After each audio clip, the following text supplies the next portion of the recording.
Afonso é doutor en Historia pola Universidade de Santiago de Compostela e dedícase á investigación histórica. Forma parte do grupo de investigadores que puxeron en marcha os estudos sobre a historia de Noia para poñer en valor a condición de portos apóstolo da vida a partir do ano 1168, no ano que se lle concedeu a Carta Pobre. Bos días e benvido ao Instituto. Bos días. Numerosas investigacións nos falan que na Idade Media, as vilas de Muros en Noia eran centros de receptores e peregrinos procedentes do norte de Europa, a través do chamado Camiño Inglés. Por que non aparecen nos mapas de promoción do camiño que edita a Xunta de Galicia? Pois, sobre todo, non aparecen porque non houve aquí vontade política para facelo. É dicir, sabíase que había investigacións e referentes para demostrar que Noia estaba na Ruta Xacobea, pero os concelleiros ou as persoas en Noia que tiñan que loitar por eso, pois non o fixeron no debido tempo. Entón, agora estáse facendo un traballo para que se recoñeza. A peregrinación foi un fenómeno cultural que está presente dende os primeiros tempos do cristianismo e incrementouse progresivamente ata chegar aos nosos días. Cales foron as orixes da Ruta Xacobea? Ben, a Ruta Xacobea, ou a peregrinación, curiosamente é un fenómeno anterior ao nacemento de Cristo. É dicir, que antes do nacemento de Cristo xa había peregrinos en Europa que camiñaban hasta o fin do mundo. E o fin do mundo naquela época eran os finisterres. O finisterre galés, o irlandés, o bretón e o galego. Máis tarde, cando supostamente aparece o cadáver dos restos de Santiago, entón é cando se aproveita esa corriente para traer peregrinos a Santiago. Entón, a partir de aí, é cando os reis e os arcebispos de Santiago, pouco a pouco, van intentando que esos peregrinos que antes iban por todos os camiños de Europa veñan aquí a Santiago. E as datas principais son no ano 1122, un papa, Calixto II, lle concede a Santiago a categoría de cidade santa. E logo máis tarde, no ano 1179, outro papa, Alexandre VI, lle concede a Santiago a categoría de cidade xacobea, no sentido de que se poden perdonar os pecados. Entón, esas dúas datas son as que dan lugar a que os peregrinos veñan a Santiago. Cal foi o papel que desempeñou a vila de Noia nesta ruta?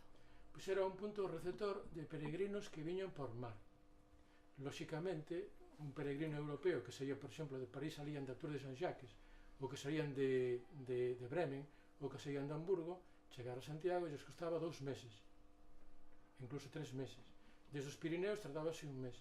Pero os peregrinos ingleses, os de Flandres, en barco chegaban a Noia en 4 ou 5 días. Entón era unha peregrinación moito máis doada, porque non había os perigros de atravesar toda Europa.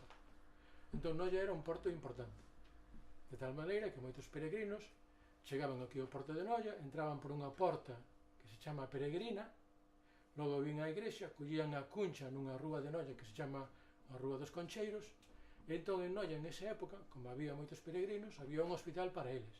E hai documentos no Concello de Noia que demostran que os hospitais son para acoller os peregrinos e que había tamén, en Noia, hai laudas que teñen símbolos da peregrinación e incluso a igrexa de Noia consagrouse nun ano santo para que en ese ano viñeran peregrinos. E logo sábese tamén, por as investigacións de unha profesora da Universidade de Santiago, que gran parte dos barcos que saían de Inglaterra durante os anos santos viñan hacia Galicia.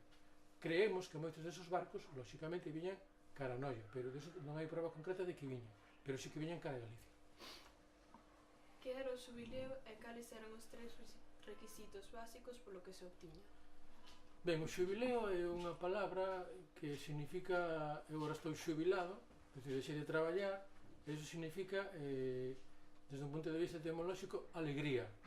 Entón, cando unha persoa viña a Santiago durante un ano santo, o ano santo repítese cada 11, 6, 5, 6, sempre hai esa cadencia, 11, 6, 5, 6. O último foi no ano 2010, o seguinte será no ano 11, 2021 e así sucesivamente. Entón, este Papa Alexandre VI, naquela época, lle concedeu aos peregrinos a posibilidade de perdoar todos os pecados se viñan a Santiago. Iso era moi importante na Idade Media, porque morría moita xente vítima das enfermedades, das guerras e da peste. Entón, os requisitos era chegar a Santiago, asistir a unha misa na catedral e logo rezar unhas oracións. eran requisitos moi básicos, moi elementais. Tamén se convirteu o camiño nun lugar, por exemplo, en Bélxica moita xente a condenaba, en vez de ao cárcere, a camiñar hasta Santiago e levar unha acreditación.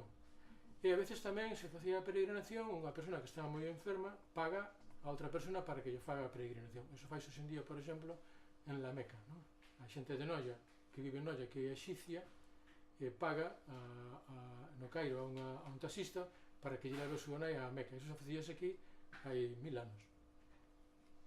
Un dos complementos que levaban os peregrinos era a vieira. Onde a conseguían e por que eran tan importantes? Bueno, a vieira non a conseguían como se pensa no camiño. A vieira conseguían unha vez que o peregrino chega a Santiago, entra por a porta do camiño, primeiro lávase en Lavacolla, de aí ven o nome, lávase. Logo chegaba a Santiago, queimaba a roupa, salía nunha cruz que se chama a cruz dos farrapos, e conseguía a vieira como símbolo de purificación. Tamén é un símbolo que aparece nas culturas prehistóricas. Hai moitos cadáveres en Europa onde se conservan restos óseos onde aparecen vieiras. É un símbolo de purificación. E así como, ten un detalle curioso, como nun hórreo en Galicia hai unha cruz que é o símbolo do cristianismo e hai un remate como símbolo do sexo masculino, porque se hai para que haxa millo ten que a terra producir, entón poñen o sexo masculino, a vieira é o símbolo do sexo femenino, por onde nacemos todos. E cando un chega a Santiago colle a vieira como símbolo de están os pecados todos perdonados, un símbolo de purificación, e consíguese en Santiago ou en Noia, e logo levábano polo camiño de volta para beber. Como dato curioso, en Francia os mariscos teñen un nome, pero a vieira ten o nome de Concha de Santiago, Coquillage de Saint-Jacques, é tan famosa que era. Que información aporta o Códice Calistino con respecto á ruta xacobea? Bueno, o Códice Calistino son un libro con varios apartados, un ten as oracións dedicadas á Virxe María, outro sobre milagres, e hai unha parte do Códice chamase Calistino porque está feito seguramente por un monxe francés, Aymeric Picot, por encargo do Papa Calixto II. Calixto II foi o que lle deu a Santiago a categoría de cidade santa. Ella dou porque ele era tío do rei de Galicia de León que vivía en Santiago. Foi o que se chama hoxe en día tráfico de influencias. E no Códice Calistino hai unha parte do códice onde está a ruta por onde deben pasar os peregrinos, dende o Roncesvalles ata Galicia. Chámase o camiño de francés, porque viñan franceses. En Santiago hai unha rúa que se chama Franco, porque ali é onde paraban os franceses. Chegado o momento, igual que os españois cando vivían en América se chamaban todos galegos porque a maior parte eran galegos, os peregrinos a maior parte eran franceses, inda que fosen alemáns ou ingleses, a rúa onde vivían era o Franco, os franceses. Así foi a historia. Que relación hai entre a Segunda Cruzada e o Porto de Noia? A Segunda Cruzada parteu de Dartmouth no ano 1147 ca idea de liberar os santos lugares que caeran en poder dos turcos, non? As guerras xa sabía daquela en esta zona. Era unha especie de subterfuxio porque o que se creía non era o que se pensaba, os que pensaban os reis non era liberar os santos lugares, senón que era que aquela parte que era moi importante desde o punto de vista económico, porque estaba entre a Europa e a China e a India, decir que estaba no medio da ruta da seda, era apoderarse desa zona. Entón organizaron unha cruzada, a cruzada saiu de Dartmouth, eran 200 barcos, sábese por as dúas cartas de dúas persoas que iban nos barcos, un tal Osborne e un tal Arnaldo, por onde pasaron. Sábese que pararon en Xixón, pararon en Ortigueira, e logo, seguramente por culpa do temporal, entraron na ría e ancoraron cerca do que hoxe en día pode ser a Ponte de Afonso, en esa zona. Entón, camiñando, foron ata Santiago, chegaron ali o día da víspera de San Pentecostés, que é o 7 de xuño naquel ano do 1147, e logo esa cruzada camiñou hacia Portugal. Ali o obispo do Porto puxose en contacto con eles para que axudaran a liberar Lisboa, que estaba en poder tamén dos árabes. Algúns deles quedaron en Lisboa, outros quedaron en Tarragona, pero a maior parte foron hacia Terra Santa e foi un fracaso como a maioría das cruzadas. Por que o Porto de Noia foi perdendo importancia dentro do Camiño de Santiago? Bueno, perdeu importancia porque é un porto, por unha parte é un porto difícil de ancorar, non? De tal maneira tan difícil é que cando Noia fundas antes que Muros. porque cando se funda Noia no ano 1168 faise para creala nun lugar protegido. Atacar Noia era complicado porque os barcos que atacaban Noia podían quedar logo na baixamar varados na area que é tan importante agora para os berberechos, non? Logo máis tarde fundouse muros, e logo o porto de Noia foi un porto que pouco a pouco foise inundando de area, foise asolagando con cos sedimentos do río e foi perdendo importancia en ese sentido.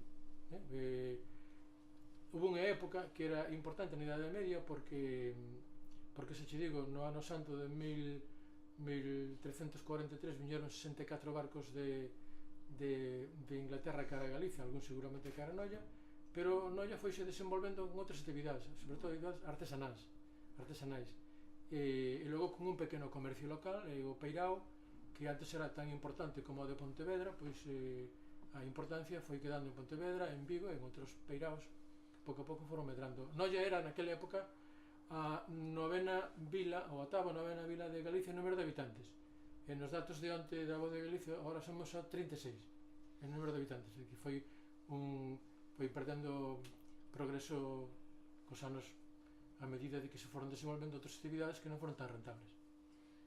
E xa para rematar, segundo a túa opinión, por que crees que debería incluirse a ruta de Noia a Santiago dentro do camiño? Porque Noia naquela época era non solamente un porto importante, sino que, como dato curioso, moi curioso, no ano 1168, cando o rei Fernando II decide fundar aquí unha vila a través dun documento que se chama Carta Pobra, en ese documento el di que este porto é unha reconstrucción do Porto Apostoli, é dicir que é unha restauración do Porto Apostoli, é dicir que iso di o rei no ano 1168, pero tal como di a inscripción en latín, significa que xa aquí antes xa había un porto que non se sabe por que desapareceu, que seguramente estaba aí na barquiña.